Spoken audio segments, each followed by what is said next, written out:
Hello बच्चों, मैं सांक आप सभी का स्वागत करता हूँ अपने यूट्यूब चैनल सांक स्टडी सर्कल में। तो आज हम फिर से प्रेजेंट हैं आपके सामने। तो आज की इस वीडियो में क्या है कि हम लोग जो है क्लास 10 का जो आपको इकोनॉमिक्स का बुक चलता है, आज हम लोग क्या उसका सॉल्यूशन हम लोग करेंगे। इसकी सारे चैप्टर की जो मतलब सॉल्यूशन होगी वो हमारे चैनल पे आती रहेगी। तो आप चाहे क्या है कि इसको एक भी वीडियो मिस मत कीजिएगा, क्योंकि सारे जो चैप्टर हैं वो बोर्ड एग्जाम्स के लिए काफ़ी ज़्यादा इम्पॉर्टेंट है। इसके साथ अभी जस्ट हमने इतिहास की बुक को ख़त्म किया है। साथ में हमारे चैनल पर संस्कृत, साइंस, उर्दू, हिंदी एवं जितने सारे क्लास 10 के सब्जेक्ट चलते हैं सभी की जो है सॉल्यूशन जो है हमारे वीडियो पे, हमारे चैनल पे आपको देखने को मिल जाएगी। यदि आपको इन सारे बुक्स की क्या है सॉल्यूशन की पीडीएफ चाहिए जो हम आपको यहाँ पर करवाते हैं, तो उसके लिए आपको कुछ नहीं करना है, बस आप हमारे डिस्क्रिप्शन में जाइए। सबसे पहले आप अपने मोबाइल में टेलीग्राम ऐप को डाउनलोड कीजिए। टेलीग्राम में क्या है आप अपना अकाउंट बनाइए, फिर हमारे जो डिस्क्रिप्शन में लिंक दी गई है उस लिंक के साथ क्या कीजिए आप हमारे चैनल को ज्वाइन कर लीजिए। वहाँ पर आप जब ज्वाइन कर लेंगे तो क्या है वहाँ पर जितने सारे जो भी सब्जेक्ट हम आपको यहाँ पे पढ़ाते हैं, अवेलेबल करवाते हैं, सारे की पीडीएफ आपको वहाँ देखने को मिल जाएगी। तो जरूर से चेकआउट कीजिए एंड वीडियो को एंजॉय कीजिए। एंड थैंक्स टू एवरीवन जिन्होंने हमारे चैनल को सब्सक्राइब किया है। तो आई होप आगे भी आप हमारे साथ ऐसे ही बने रहेंगे। तो वीडियो को उन तक शेयर करें जिनको इस वीडियो की ज़रूरत है और अपनी पढ़ाई को जारी रखिए। तो चलिए चलते हैं, वीडियो को स्टार्ट करते हैं। तो चलिए हम लोग चैप्टर नंबर 2 का जो है आज हम लोग प्रश्नोत्तर करने वाले हैं। तो प्रश्नावली में हम आ चुके हैं। प्रश्नावली समझिए 2 है आपका, ठीक है। कहता है कि वस्तुनिष्ठ प्रश्न, ठीक है। तो कहता है सही विकल्प चुनें। कहता है सन 2008-2009 के अनुसार भारत की औसत प्रति व्यक्ति आय कितनी थी। भारत की जो उस समय औसत प्रति व्यक्ति आय थी 25,494 रुपये प्रति वर्ष, ठीक है। कहता है कि भारत में वित्तीय वर्ष कहा जाता है। वित्तीय वर्ष किसको कहा जाता है? 1 अप्रैल से 31 मार्च तक के। कहता है भारत में किस राज्य का प्रति व्यक्ति आय सर्वाधिक है? तो ये इसका है गोवा। इसके बाद कहता है बिहार के किस जिले का प्रति व्यक्ति आय जो है वो सर्वाधिक है बउआ? तो वो है पटना। 5 नंबर कहता है कि उत्पादन एवं आय गणना विधि आर्थिक दृष्टिकोण से है, क्या है बउआ? तो ये है उपयुक्त तीनों, यानी सहज भी है, वैज्ञानिक भी है और व्यवहारिक भी है। चलिए क्वेश्चन नंबर 2 यहाँ पर हम देखते हैं। क्वेश्चन नंबर 2 कहता है रिक्त स्थान भरें। बिहार की खाली % आबादी गरीबी रेखा के नीचे गुजर बसर करती है। तो इसका आंसर है 41.4%, ठीक है। कहता है आय उत्पादन आय एवं खाली स्थान एक चक्रीय समूह का निर्माण करती है। उत्पादन होगा, आय होगा, तब क्या होगा? व्यय भी तो होगा ना, यानी खर्च। कहता है राष्ट्रीय आय में वृद्धि होने से प्रति व्यक्ति आय में भी क्या होती है? वृद्धि होती है। चलिए इसको यहाँ पर वृद्धि लिखेंगे। कहता है नेक्स्ट कि राष्ट्रीय आय एवं प्रति व्यक्ति आय में वृद्धि होने की क्रिया क्या कहलाती है? विकास की क्रिया पूरी होती है, ठीक है, विकास। नेक्स्ट कहता है कि बिहार में वर्ष 2008-2009 के बीच कुल घरेलू उत्पाद कितना था? 11.03% हो गया, ठीक है। चलिए ये था हमारा क्वेश्चन नंबर 2। चलिए चलते हैं क्वेश्चन नंबर 3 में। चलिए प्रश्न संख्या 3 कहता है सही एवं गलत कथन की क्या करना है? पहचान। पहला कहता है राष्ट्रीय आय एक दी हुए समय में किसी अर्थव्यवस्था की उत्पादन शक्ति को मापती है। क्या कहती है? मापती है, मतलब ये है हमारा सही है, ठीक है। चल इसके बाद कहता है कि यहाँ पे उत्पादन आय एवं व्यय चक्रीय समूह का निर्माण करते हैं। अभी जस्ट हमने ये कहा था कि उत्पादन जो होता है, ठीक है, उत्पादन है, आय एक व्यय जो है चक्रीय समूह का निर्माण नहीं करती है, करती है ना, लेकिन यहाँ पर नहीं दे दिया तो ये हो जाएगा गलत, ठीक है। चलिए कहता है भारत की प्रति व्यक्ति आय अमेरिका की प्रति व्यक्ति आय से अधिक है, गलत। अगर ऐसा होता तो आज हम लोग एप्पल का मोबाइल ऐसे ही पॉकेट में लेके घूम रहे होते, ठीक है। उसके बाद है दादा भाई नौरोजी के अनुसार सन 1968 में भारत की प्रति व्यक्ति आय 20 रुपये थी। बिल्कुल सत्य है, यानी सही है। नेक्स्ट हमारा कहता है कि बिहार के प्रति व्यक्ति आय में कृषि का योगदान सर्वाधिक है। बिल्कुल सही है, क्योंकि बिहार में कृषि के अलावा तो बहुआ कुछ है नहीं।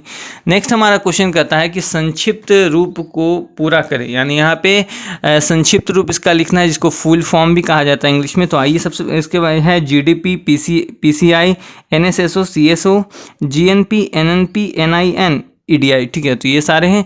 इसमें से GDP बहुत बार पूछा गया है बउआ, यहाँ पे CSO पूछा गया है, यहाँ पे NSSO एंड आपका EDI, ये सारे जो 4 जो ऐसे हैं जो पूछे गए हैं। बाकी सब पे भी आशा रख सकते हैं, क्योंकि हो सकता है कि बाकी भी में भी उन लोग का मन डोल जाए तो पूछ सकता है प्रश्न, तो इसलिए इसको ध्यान से देखिएगा। चलिए तो हम लोग क्या इसका भी हम लोग उत्तर करते हैं। चलिए, तो जीडीपी का है बउआ, इसको होता है ग्रॉस डोमेस्टिक प्रोडक्ट यानी सकल घरेलू उत्पाद, PCI per capita income, NSSO national sample survey organisation, इसके बाद है सीएसओ सेंट्रल स्टैटिकल ऑर्गेनाइजेशन, इसको केंद्रीय सांख्यिकी संगठन भी कहते हैं, जीएनपीए ग्रोस नेशनल प्रोडक्ट यानी सकल राष्ट्रीय उत्पाद जिसको बोलते हैं, एनएनपी है नेट नेशनल प्रोडक्ट, उसके बाद है एनआई मतलब national income, EDI economic development of India. ठीक है, ये संक्षिप्त रूप था हमारा। इसके बाद है हमारा लघुतरीय प्रश्न। लघुतरीय प्रश्न देखिए बहुत ही इंपॉर्टेंट है, कहता है कि आय से आप क्या समझते हैं। ठीक है, तो कहता है कि जब कोई व्यक्ति किसी प्रकार का शारीरिक अथवा मानसिक कार्य करता है तो उस व्यक्ति को उस कार्यों के बदले जो पारिश्रमिक मिलता है उस क्या कहते हैं, उसी व्यक्ति की आय कहते हैं। ठीक है, नेक्स्ट है हमारा सकल घरेलू उत्पाद से आप क्या समझते हैं। तो इसका उत्तर है एक देश की सीमा के अंदर किसी भी दी गई समय अवधि प्राय 1 वर्ष में उत्पादित समस्त अंतिम वस्तुओं द्वारा क्या है, सेवाओं का कुल बाजार या मौद्रिक मूल्य उस देश का क्या है, सकल घरेलू उत्पाद कहा जाता है। ठीक है, तो चलिए देखते हैं लघुतरीय के तीसरे प्रश्न को।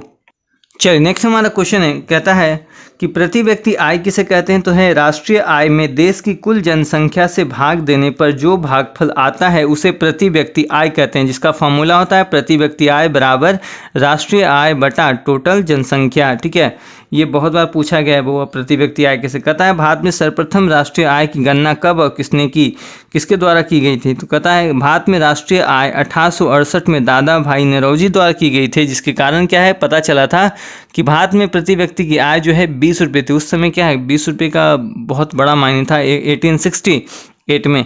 उसके बाद है कि भारत में राष्ट्रीय आय की गणना किस संस्था के द्वारा होती है। तो उत्तर है कि भारत में राष्ट्रीय आय की जो गणना है केंद्रीय सांख्यिकी संगठन द्वारा होती है। ठीक है, चलिए इसको देखते हैं। सॉरी वो लोग यहाँ पर सुधार लीजिएगा, यहाँ पर 1868 नहीं बल्कि 1968। ठीक है, 1968 है यहाँ पे, 1868 मतलब सोचिए अंग्रेज का ज़माना, अंग्रेज की ज़माना की बात है। ठीक है, चलिए तो याद रखना है कि जो भारत में राष्ट्रीय आय की गणना किस संस्था द्वारा की जाती है। तो भारत में राष्ट्रीय आय की जो गणना है केंद्रीय सांख्यिकी संगठन, जिसको शॉर्ट फॉर्म में CSO भी कहते हैं, सेंट्रल स्टैटिस्टिकल ऑर्गेनाइजेशन। ठीक है, तो याद रखिएगा, आप चाहें तो इसके बदले CSO भी लिख सकते हैं, चलेगा आपका। उसके बाद कहता है कि राष्ट्रीय आय की गणना में होने वाली कठिनाइयों का वर्णन करें। तो उत्तर है कि राष्ट्रीय आय की गणना निम्नलिखित कठिनाइयाँ उत्पन्न होती है, जैसे आंकड़ों को एकत्र करने में कठिनाई, दूसरा है दोहरीकरण की संभावना, तीसरा है मूल्य के मापने में कठिनाई। हो सकता है ना कोई आदमी यहाँ भी रह रहा है वहाँ भी रह रहा है तो मतलब उसके कारण दिक्कत हो सकता है। मूल्य आपकी इनकम है 7,000 तो बताएगा नहीं 3,000 कमाते हैं, तो उसके कारण दिक्कत हो सकता है। आंकड़ों एकत्र करने में तो काफ़ी ज़्यादा दिक्कत है। ठीक है, चलिए उसके बाद ही कहता है 7 नंबर कि लास्ट हमारा लघु तरीका कि आय का गरीबी के साथ संबंध स्थापित करें, यानी आय का गरीबी के साथ क्या संबंध है। कहता है गरीबी का प्रति व्यक्ति आय पर प्रभाव पड़ता है। गरीबी के कारण बचत का स्तर निम्न हो जाता है। कम बचत के कारण पूंजी निर्माण दर कम हो जाती है, जिससे विनियोग भी कम होता है, जिसके परिणाम स्वरूप प्रति व्यक्ति आय पुनः निम्न स्तर पर कायम रहती है। यानी जो गरीब हैं वो क्या है जितना कमाएंगे वो उनका क्या है, वो जैसे ग्रो करना चाहेंगे फिर उनका खर्च है, बाल बच्चे उनको पढ़ाने में खर्च है, बीवी बाल बच्चे घर परिवार चलाने के कारण क्या है वे इतने पिस जाते हैं कि उनका जो जीवन गुजर बसर है वो क्या है मतलब क्या है गरीबी में ही गुजर जाता है। देखते हैं पढ़ाई का समय आता है तो उनके पास पैसे की अवेलेबिलिटी कम होती है, इसके कारण क्या है वो बचपन में ही काम करने निकल जाते हैं, तो बस उसी से उनका क्या है परिवार चलता है। सरकार को क्या है इस पर थोड़ा ध्यान देना चाहिए ताकि जो लोगों का जो है प्रति व्यक्ति आय बढ़े। प्रति व्यक्ति आय बढ़ेगी तभी तो जो हम लोग हैं वो सामान का ज़्यादा उपयोग कर पाएंगे, तब खरीद पाएंगे, तो इससे क्या है निर्माण स्तर भी बढ़ेगा, रोजगार भी मिलेगा और क्या है गरीबी भी दूर होगी। तो ठीक है, ये था हमारा लघु तरह के सभी प्रश्नों का उत्तर। PDF इसकी जो भी सॉल्यूशन उसकी PDF की लिंक डिस्क्रिप्शन में दी गई है, आप वहाँ से क्या है इसका जो सॉल्यूशन है वो डाउनलोड कर सकते हैं। इसकी पिछली वीडियो की लिंक भी डिस्क्रिप्शन में दी गई है, आप वहाँ से डाउनलोड कर लीजिए, या फिर नहीं तो जैसे ही वीडियो समाप्त हुआ वहाँ पर आपको वीडियो देखने को मिल जाएगी। तो लिंक डिस्क्रिप्शन में दी गई है पिछली वीडियो की, तो जाइए उसको चेकआउट कीजिए, तब आइए तब इस वीडियो को आप पूरा देखिए, आपको बिल्कुल बहुत सी चीज़ें समझ में आएगी। तो चलिए चलते हैं दीर्घोत्तरीय प्रश्न की ओर। चलिए दीर्घोत्तरीय प्रश्न में पहला प्रश्न कहता है कि स्वतंत्रता प्राप्ति के पश्चात भारत सरकार ने कब और किस उद्देश्य से राष्ट्रीय आय समिति का गठन किया। तो ठीक है, इसका उत्तर लिखा है हमने कि स्वतंत्रता प्राप्ति के पश्चात क्या हुआ, भारत सरकार ने अगस्त 1949 में प्रोफेसर पीसी महालनोबिस की अध्यक्षता में एक राष्ट्रीय समिति का गठन किया, जिसका उद्देश्य भारत की राष्ट्रीय आय के संबंध में अनुमान लगाना था।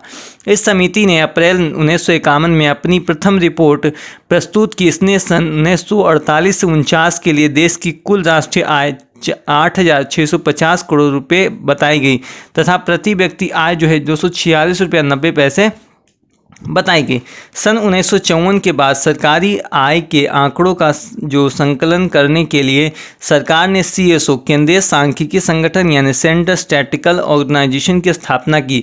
यह संस्था नियमित रूप से क्या है, राष्ट्रीय आय के आंकड़ों को प्रकाशित करती रही। तो इस प्रकार यदि आप लिखते हैं तो आपका जो उत्तर है काफ़ी इन्हेंस है, ठीक है, और काफ़ी डिटेल्स में आंसर है। भले ही आपको लग रहा है छोटा है, लेकिन आप अगर कॉपी में लिखिएगा तो आपको अच्छा बड़ा दिखेगा। आप चाहें तो इसमें कुछ और भी चीज़ें ऐड कर सकते हैं, ठीक है, तो वो आपके ऊपर डिपेंड करता है। अगर आपके पास कुछ और भी आंकड़ा है तो आप उसको ऐड कीजिए, डेफिनेटली आपको उत्तर जो है और अच्छा लगेगा देखने में, ठीक है।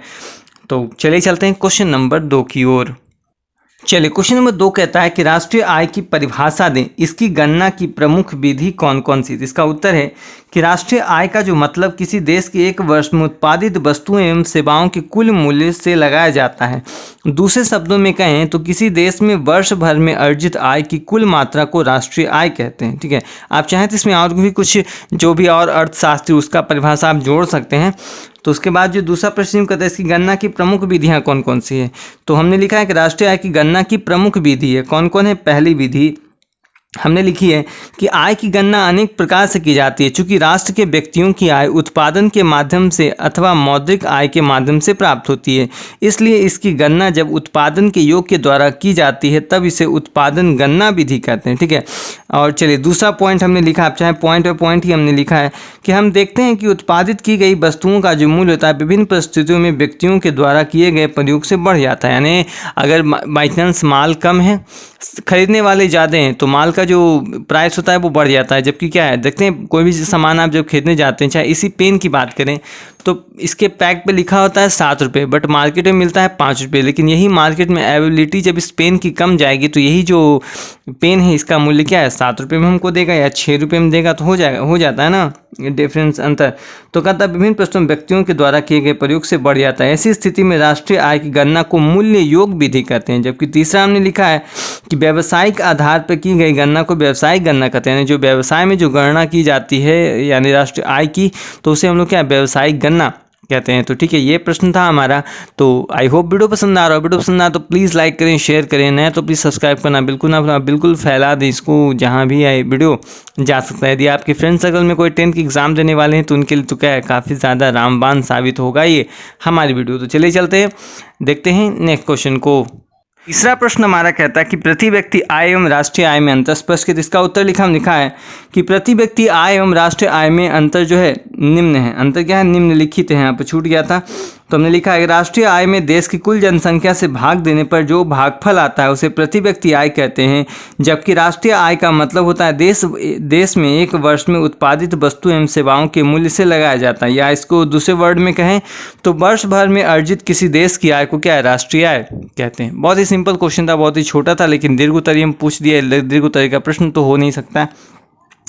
नेक्स्ट है हमारा क्वेश्चन नंबर 4 कि राष्ट्रीय आय में वृद्धि भारतीय विकास के लिए किस तरह लाभप्रद है, वर्णनांकित। हमने लिखा है किसी भी राष्ट्र की आर्थिक प्रगति के आकलन का सर्वाधिक विश्वसनीय मापदंड जो होता है राष्ट्रीय आय होता है। राष्ट्रीय आय में वृद्धि होने पर प्रति व्यक्ति आय वृद्धि होती है। भारत के विकास के लिए जो प्रयास किए जाते हैं वह उस राष्ट्र की सीमा क्षेत्र के अंदर रहने वाले लोगों की उत्पादकता अथवा उसकी आय को बढ़ाने के माध्यम से की जाती है। वर्तमान युग में प्रत्येक देश अपने अपने तरीके से क्या है, विकास की योजना बनाता है, जिसका लक्ष्य राष्ट्र के उत्पादक साधनों की क्षमता को बढ़ाकर अधिक आय प्राप्त करना होता है। इसी तरह शिक्षा, विज्ञान तथा प्रौद्योगिकी के क्षेत्र में पूंजी विनियोग के साथ रोजगार का सृजन किया जाता है, ठीक है, जिससे क्या होता है, लोगों की आय में वृद्धि होती है। यानी जो सरकार जो भी लाती है नियम, उससे क्या है कि वो चाहती है कि इस लोगों का क्या है, उत्पादकता बढ़े, सामान का उत्पादन बढ़े। सामान का उत्पादन तब बढ़ेगा जब प्रति व्यक्ति आय बढ़ेगी, तभी तो उस सामान को आप खरीद पाएंगे ना।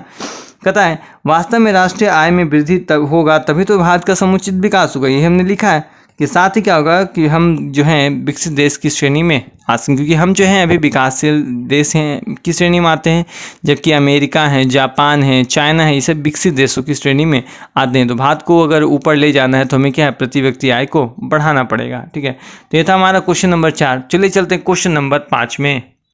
चलिए क्वेश्चन नंबर 5 कहता है कि विकास में प्रति व्यक्ति आय पर संक्षिप्त टिप्पणी लिखे। तो हमने लिखा है, किसी भी राष्ट्र की संपन्नता एवं विपन्नता वहाँ के लोगों के प्रति व्यक्ति आय से जानी जाती है। यदि प्रति व्यक्ति आय निम्न होगी तो वह राष्ट्र क्या होगा, विपन्न होगा, जबकि यदि प्रति व्यक्ति आय अधिक होता है तो राष्ट्र क्या होगा, संपन्न होगा। ठीक है, प्रति व्यक्ति आय के समग्र रूप को ही राष्ट्रीय आय कहते हैं। प्रति व्यक्ति आय में बढ़ोतरी होने से वहाँ के लोगों के लिए उत्पाद का अधिक उत्पादन करना होगा, जिससे क्या होगा, आर्थिक विकास की प्रक्रिया तेज होगी, रोजगार के अवसर बढ़ेंगे, पूंजी का विनियोग होगा एवं बेहतर शिक्षा लोग पा सकेंगे, जिससे क्या है, राष्ट्र आर्थिक प्रगति करेगा। बिना उत्पाद को बढ़ाए प्रति व्यक्ति आय में वृद्धि नहीं हो सकती है। हर हाल में हमको क्या करना पड़ेगा, प्रति व्यक्ति आय को उच्च रखना होगा, तभी तो विकास होगा। सोच के देखिए, आप जैसे सामान खरीदने जाते हैं, आपके बाज़ार में बाई चांस उस सामान का मूल्य 5 रुपये है। सोच के देखिए, उस 5 रुपये के मूल्य को बेचने के लिए सबसे पहले उस सामान में कॉस्ट लगा होगा। उस कॉस्ट के लिए क्या, उस सामान को बेचने के लिए कई कारीगर खट रहे होंगे।